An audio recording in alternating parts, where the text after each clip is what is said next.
So finally hero Motors launched zoom 160 കിഡിലൻ ലുക്കുമായിട്ടാണ് ഈ വണ്ടി വന്നിരിക്കുന്നത്. അതിൻ്റെ ഓരോ ഭാഗങ്ങളും നമുക്ക് എടുത്തു പറയത്തക്ക ഭംഗിയാണ്. അത്രയും കിഡിലൻ ലുക്കാണ് ഇപ്പോൾ ഈ വണ്ടി. നല്ല മാസീവ് ലുക്കാണ്. വലിയ ടയേഴ്സാണ്, ലിക്വിഡ് കൂൾ എൻജിനാണ്, കീലെസ് ആണ് വണ്ടി, മാക്സി സ്കൂട്ടർ. കിഡിലൻ വണ്ടി, നല്ല സൈസാണ്. ഇപ്പോൾ നിലവിലുള്ള യമഹ എയറോ ആക്ഷനെക്കാളും കുറച്ചുകൂടി ബെറ്റർ ലുക്കും കുറച്ചും കൂടി ലെങ്ത്തും ഹൈറ്റും തരുന്നൊരു വണ്ടിയായിട്ടാണ് ഇതിപ്പോൾ തോന്നുന്നത്. ഇപ്പോൾ ആലുവ മെഗാ മോട്ടോഴ്സിൽ 2 കളർ അവൈലബിൾ ആണ്. ഗ്രീൻ ടെസ്റ്റ് ഡ്രൈവിന് അവൈലബിൾ ആണ്. വണ്ടി കീലെസ് ആണ്. നമുക്ക് കീ നമ്മുടെ കയ്യിലോ പോക്കറ്റിലോ ഉണ്ടായാൽ മതി. നമുക്ക് ഈ നോബ് വെച്ച് വണ്ടി ഓൺ ചെയ്യാം, ഓഫ് ചെയ്യാം, സ്റ്റാർട്ട് ചെയ്യാം. പെട്രോൾ ടാങ്ക് തുറക്കാം. സീറ്റിന് വേണ്ടി പ്രത്യേക ഒരു സ്വിച്ച് ഉണ്ട്, അത് സീറ്റും തുറയും.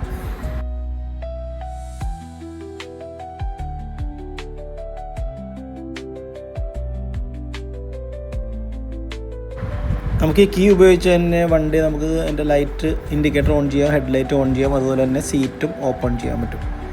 അത് നല്ലൊരു ഫീച്ചറാണ്. കാറിൻ്റെയൊക്കെ പോലത്തെ ഒരു സിസ്റ്റമാണ്. ഇങ്ങനത്തെ റിമോട്ട് കീ ഒരെണ്ണമാണ് ഇതിൻ്റെ കൂടെ വരുന്നത്. പക്ഷേ ആ റിമോട്ടിൽ തന്നെ ഒരു മാനുവൽ കീയും ഹിഡനായിട്ട് ഇരിപ്പുണ്ട്.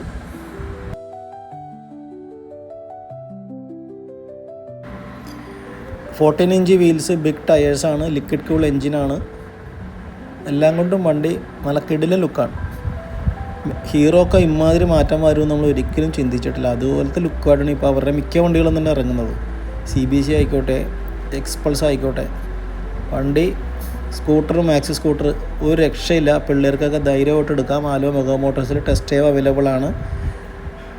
ഈ വണ്ടി ടെസ്റ്റ് ഡ്രൈവിന് വേണ്ടി അവർ പ്രത്യേകം രജിസ്റ്റർ ചെയ്തു. വണ്ടി ലോഞ്ച് ചെയ്ത പിറ്റേ ദിവസം തന്നെ ടെസ്റ്റ് ഡ്രൈവ് അവൈലബിൾ ആണ്. ചെറുതായിട്ടൊന്ന് ഓടിച്ചൊക്കെ നോക്കിയിട്ടുണ്ട്. വണ്ടി എന്തായാലും ഓടിക്കാൻ നല്ല കംഫർട്ട് ഉണ്ട്, നല്ല പിക്കപ്പ് ഉണ്ട്, കൺട്രോൾ ഉണ്ട്, ബ്രേക്കിംഗ് ഉണ്ട്. സൂപ്പർ വണ്ടി.